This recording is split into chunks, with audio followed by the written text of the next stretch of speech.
Hey guys, how are you doing? Let me know in the comment section where you're watching from. I'm just bringing in Instagram like always. Let me know where you're watching from. I'm so glad to see you. I hope everything's working. Let me see. Looks like it. Okay, let me get this for Instagram. Just got out of the shower, clearly, like always. Today we're going to be talking about hunger and cravings and how to know the difference. All right. So for those of you who are watching the replay, hello. I'm glad you're here watching the replay. Let me know, comment replay, and let me know where you're watching from down below. And those of you who are here live, let me know where you're watching from too. There, I've got Instagram going. There, welcome Instagram. Okay, so I don't have a lot of people on, so I'm just going to get into it today. And I'm going to make it short because I got to pick up my girls early today. But today I wanted to talk a little bit about cravings. Hey, Jackie, good to see you at work. Shh, we won't tell your boss. Brielle, hello, good to see you on Instagram. So today we're going to talk about cravings. Hey, Monica, watching from YouTube. Glad to see you. If anyone is watching from Facebook, let me know. I never see a lot of people from Facebook anymore, so I want to make sure that that we're hitting Facebook too. It's different because they used to have us go from the group. We used to be able to do the group, and now we can't go from the group anymore, which is why I think we don't have as many people because my Facebook page is not super active. Hey, Instagram. Good to see all of you over there. All right, so let's jump into it. Today we're going to be talking about, let me just open up my email real quick because I'm going to tell you guys a little bit of what's going on first, which is really fun. Yesterday, I had a really cool thing happen where hold on, I have to find this. Here we go. So I don't know if you guys know this. I'm changing the name of the website, right? So up until now, it was going to be howtostopbingeeatingforever.com because it's the only one that was available. I had to find a really long URL so that I could actually, buy it because everything else was taken. But I had put in a request for GoDaddy to talk to the owners of howtostopbingeeating.com because they didn't look very active. They didn't have a website on there yet. And I wanted to see if I could get that website. Well, we never heard back from them. We couldn't get in touch with them. And so I just let it go. And we decided to just launch howtostopbingeeatingforever.com because I didn't know if I was going to get that one. You also know that I told you last week that I've been having issues with getting the podcast running too on Apple for some reason. I don't know why.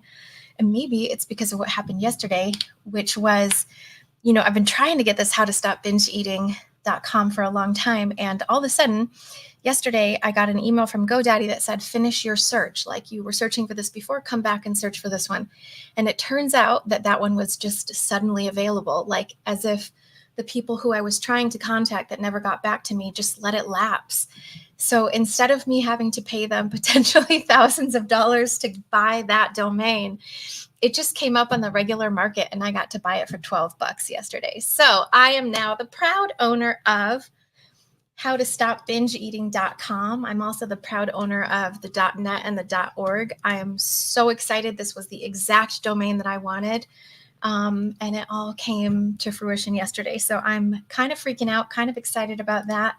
I'm just going to put that here in a little banner so you guys can see. howtostopbingeeating.com. So this is the new domain that I will be running from. Let's see if I can get that to come up. There we go, howtostopbingeeating.com. I'm so excited, you guys. This is the exact one I wanted, and I cannot believe that I got it. I'm so, so excited. So what this means is we're going to have another little delay here trying to get all this stuff going because now we've got to switch from How to Stop Binge Eating Forever to howtostopbingeeating.com. And I've got to change the podcast a little bit because I said the one with forever. And so it's like a little bit of a mess right now, but we'll get everything straightened out. And I'm so excited. Okay, so that's that. That's the little news. Today we're going to be talking about, I I'm going to take this banner down because it's actually not live yet, obviously, but I wanted to just show you. Okay, so today we're talking about hunger. We're talking about the difference between, well, we're talking really about cravings, the difference between hunger and cravings, okay? So let me erase this from a previous call we did. So do you guys, first of all, let me just say, you guys are real quiet today, and that's okay. There's not a ton of people on, which is no problem. But does anyone have any questions or thoughts right now that you want to say before we get started? I'm happy to answer questions as we go. And let's get into it. So let me just look at what we said we were going to talk about today. So I have that here. Okay, so we are going to talk about, are those cravings real hunger or is something else going on? So we want to know the difference between cravings versus hunger. And I'm going to actually give you guys the answer to what to do about either of these in just a minute here. Interestingly, the answer is the same. So most people believe that cravings are something to avoid. Cravings are something to fear, worry about, and try to push away, okay? But first, we're going to talk about two different types of hunger, and then we'll see how cravings relate to that. And I'm actually going to tell you something very interesting, which is that we don't actually want to avoid cravings, and I'll explain why. The first thing we're going to talk about is hunger a little bit. Now, if you follow the Eat to Live lifestyle from Dr. Joel Fuhrman from the book Eat to Live, you might have heard him talk about the difference between true hunger and toxic hunger, okay? So we have true hunger and we have toxic hunger. Now, when I heard about these two, I was really surprised. I never really understood it before. In my personal life, I had always been somebody who was very, we'll say not very nice when I got hungry, right? And my mom always used to say that I had like blood sugar issues, like, oh, Sherry's blood sugar's low again, stay away. She's not very nice. Like I would get quiet. Maybe we might even say, bitchy a little bit, something like that. And it was just kind of this thing. It was a pattern that I created. And then it was a pattern that I thought was just who I was. Now, over time, it kind of became an identity for me to be this kind of person who, when I get hungry, I get kind of mean. And now we actually have a word for it, which shows me that it wasn't always me, right? We have a word for it, and we call that hangry. And it's sort of a slang word, but it's the cross between hungry and angry, right? You can almost see that. Okay, so it's very clear that a lot of us go through this because we have a slang word for it, right? We're actually talking about, it's actually not low blood sugar that we're talking about, which is the interesting part. If you read what Dr. Fuhrman says, he says that this would be toxic hunger. So hunger would be toxic hunger, okay? And true hunger, I'll explain what that is. So the difference between the two. Now, let's say what true hunger is. It's the kind of hunger that you had when you were, say, 1, 2, 3 years old, before we got introduced to a bunch of junk food, before we got introduced to a bunch of processed food and things like that. So the way he explains it is that over time, our bodies have become toxic, and these sorts of junk foods that we eat have actually created an environment in our body that makes it seem as if we are in withdrawal from the junk food. So you could liken this to somebody who's a drug addict, saying, or an alcoholic or something, someone who's actually chemically dependent on these new substances, either the alcohol or the drugs.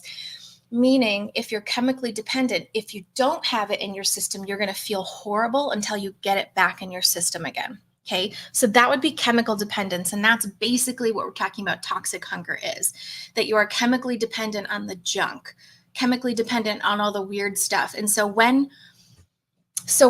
and the reason is because when your cells are kind of used to having all this stuff in it and it's really junk, and the body knows that, if you go for a period of time without having the junk, the body starts to actually detox those things, starts to actually clear that stuff out.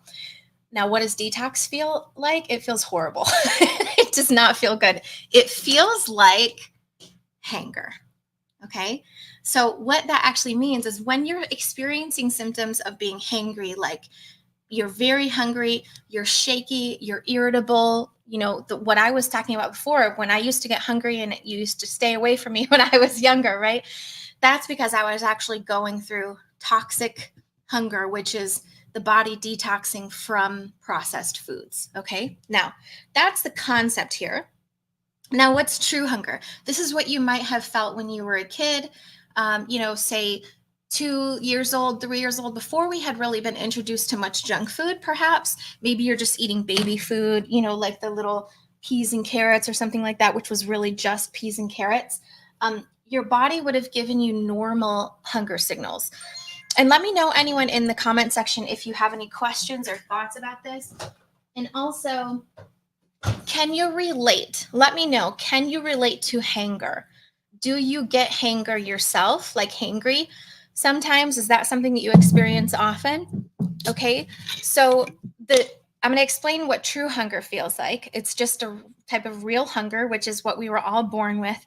It's very, I'm going to say the difference between true hunger and toxic hunger is that toxic hunger feels unmanageable. It feels kind of panicky in your body, right?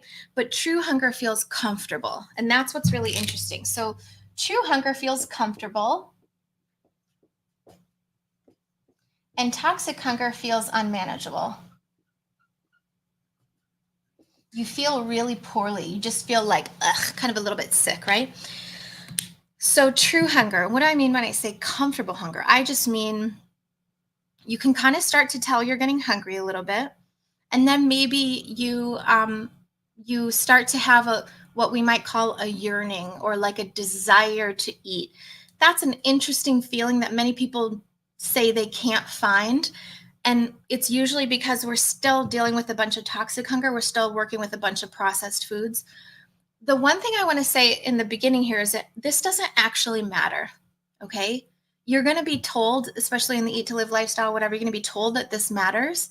But we can get to our goals of stopping overeating, stopping binge eating, stopping emotional eating, even if we experience toxic hunger, which actually feels unmanageable. Okay. So I can teach you how to do that. We're going to do that a little bit today, but I'm just kind of giving you the differences here. So anyone ever experienced toxic hunger, or is that a regular thing that you experience, or have you experienced true hunger, and what's that like for you? I'm just finishing up a kombucha. I get this one from Sam's Club because it's a little cheaper. It's got ginger in it. I love it so much. Okay, so true hunger kind of feels like, so this idea of yearning, this idea of like desire, interest in food, but not the like what I call the thought flurry, when you're like craving something and you really want something. It's not like that. It's kind of more of a little ding, like notification, like, hey, we got to eat right now. And if you're feeling that, it's comfortable, which means that you can kind of push it off a little bit if you want to. It's actually not that big of a deal.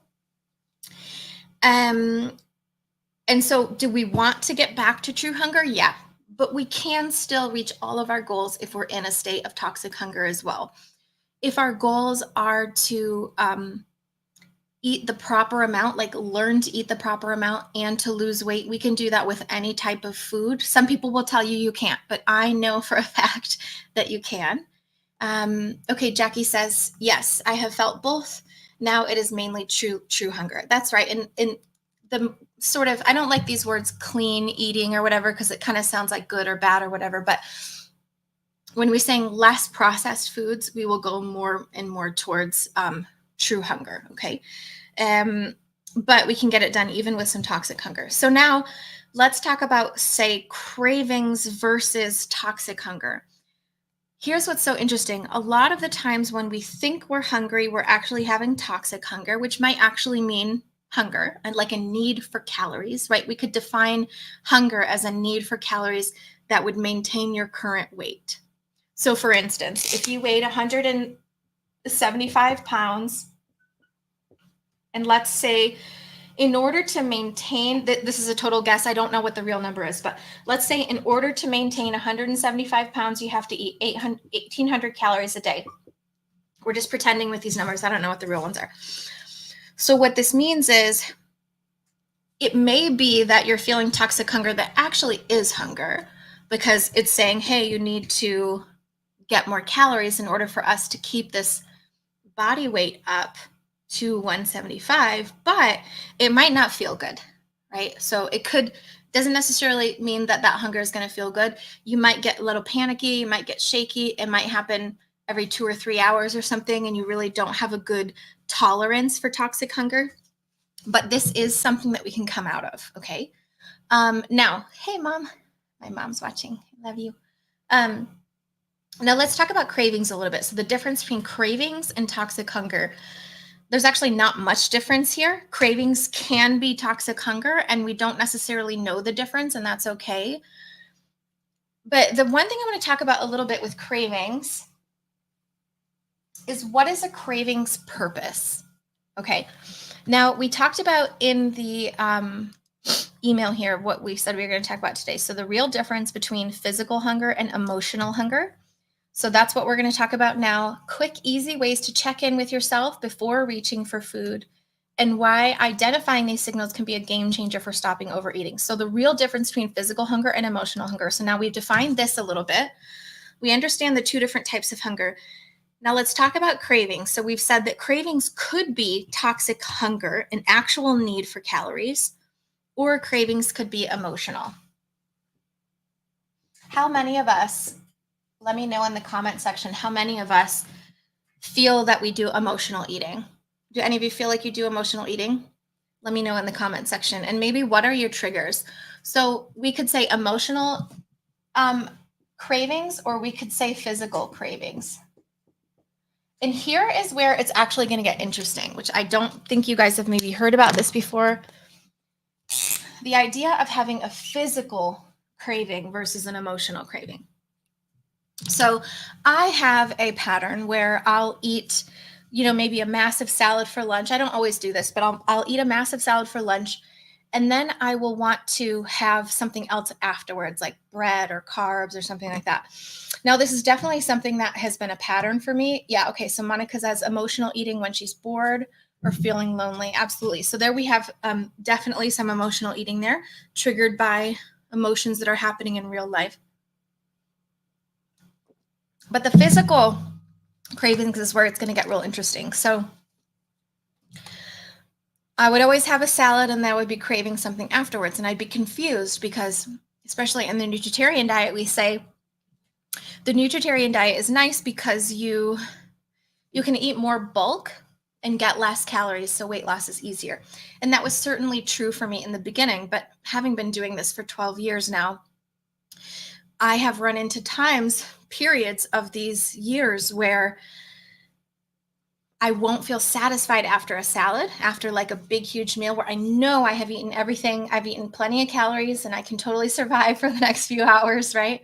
And my body is still craving. Now, you could attribute these cravings to emotions like, oh, I'm just bored at work, or, I'm afraid of doing this project, or I'm feeling lonely, or whatever it is. You could attribute those to emotional. There probably are some emotional things going on there. But what I have found over my experience, and this is where it might be weird for you, is that cravings are a way of the brain, like a tricky way of your automatic lizard brain, getting you to eat the number of calories that you need for weight maintenance.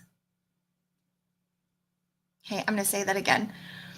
Cravings might not always be because of some kind of emotion that you're trying to fix, or people say that you're missing magnesium, so you need to eat this thing or whatever. Like, they're not necessarily always something that has to do with emotions or the things that people always say they are.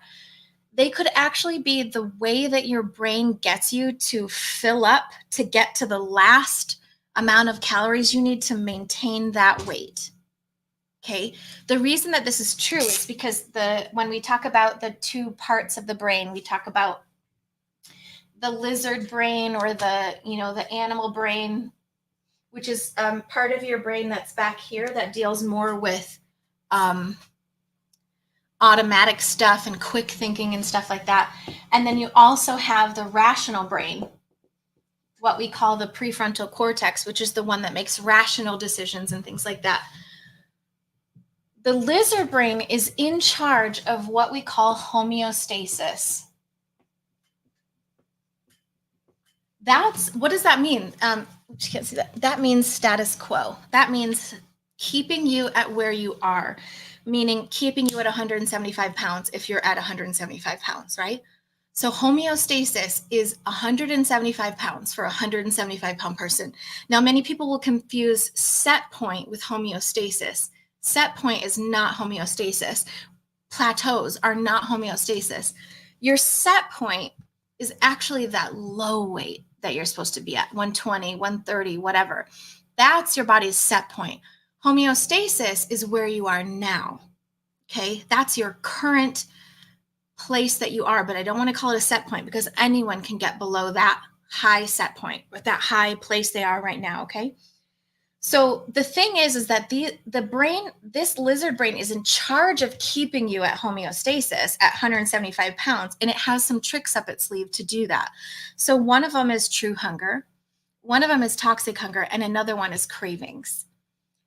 You will find that if your weight kind of stays the same over the years, your lizard brain is acting perfectly. It's doing exactly what it's supposed to. Let's say you lose weight a little bit for a week and then the next week you gain it back. Your lizard brain is like, yes, score 1, lizard brain, rational brain 0, right? The lizard brain is meant to keep you here. Why? Just because its function is to help you survive in times of food scarcity.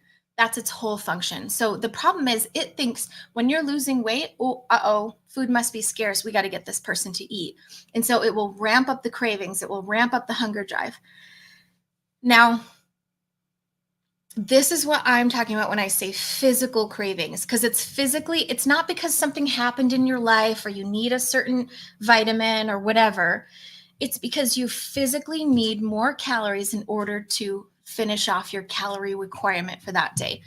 I always think of it like like one of those thermometers that they use in the schools to like say, oh, how much money we need to raise or something, right? And your body has a certain number of calories that it needs in order to maintain its current weight, whatever that weight is. It might be 250 pounds, might be 400 pounds, might be 110 pounds. You need a certain amount of calories to stay where you are.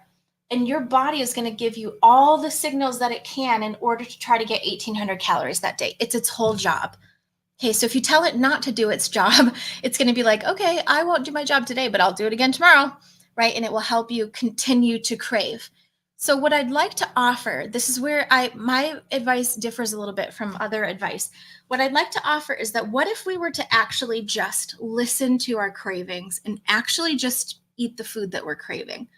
That's what I always do with my clients, is have them eat the food that they're craving on purpose. Now, at first, it feels really scary because you think like, oh my gosh, if I'm eating the food that I crave on purpose, I'm going to eat so much of it and I'm going to overeat. And this is actually completely untrue. That's totally false. That's not what's going to happen.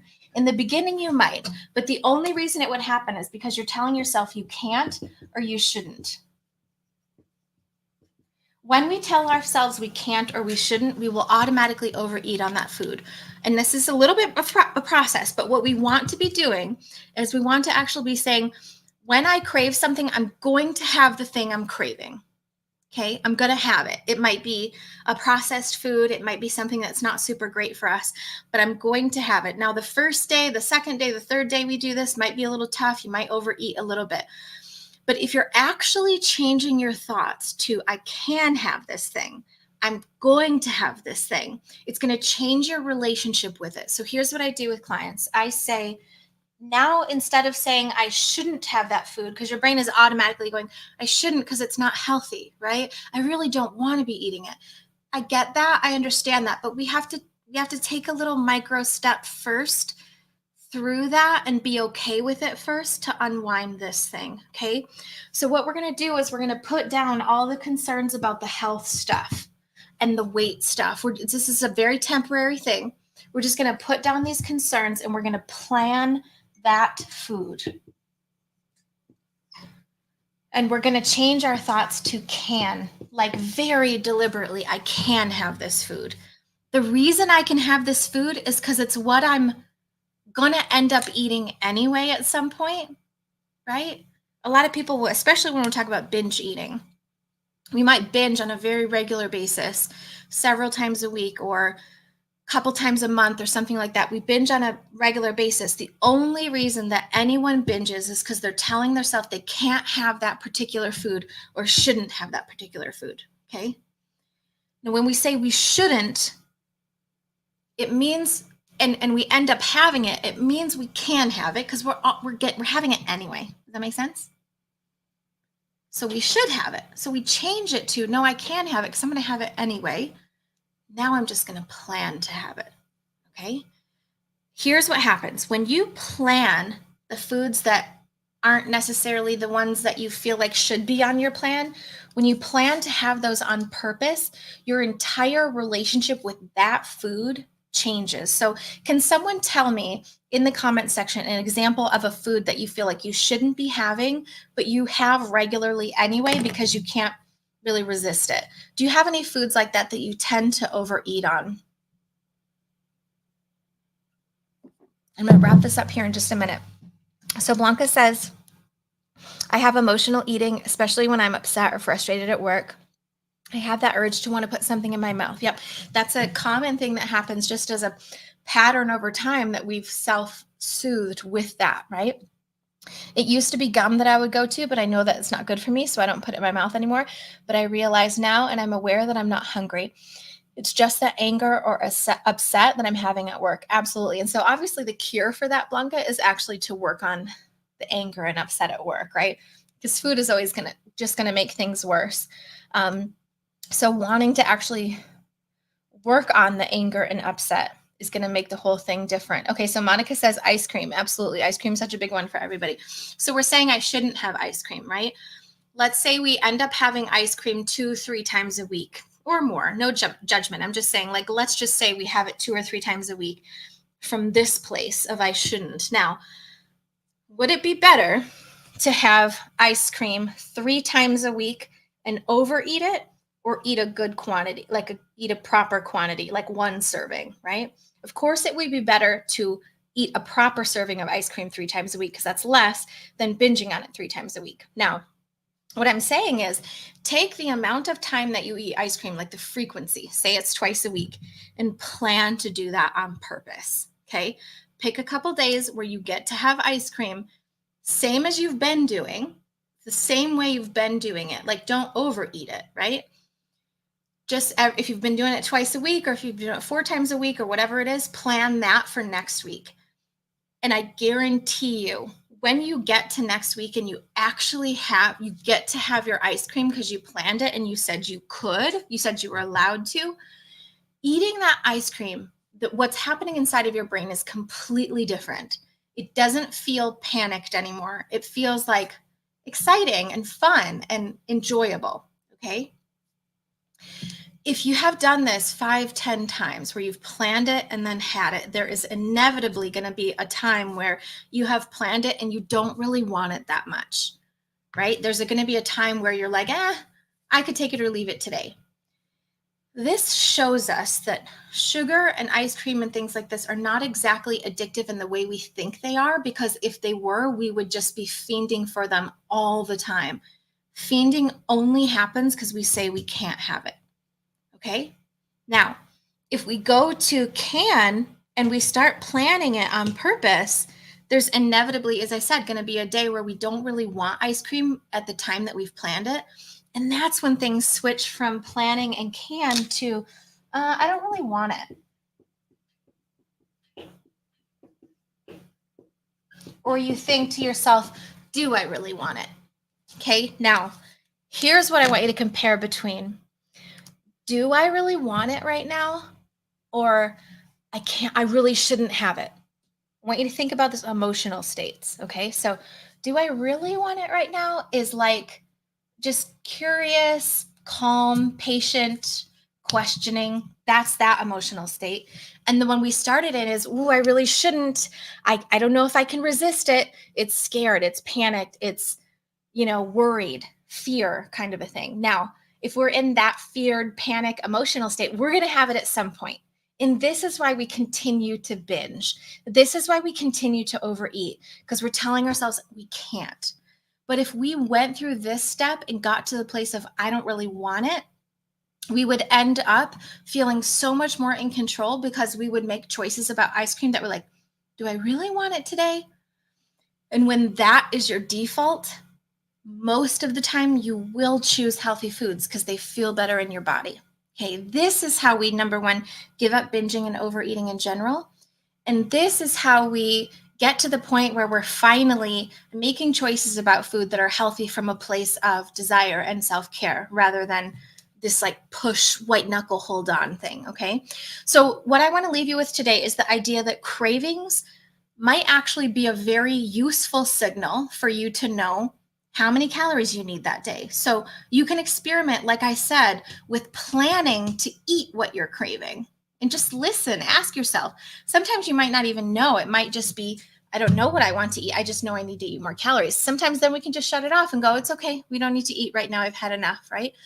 But perhaps just try eating that food that you're craving, and do it on purpose.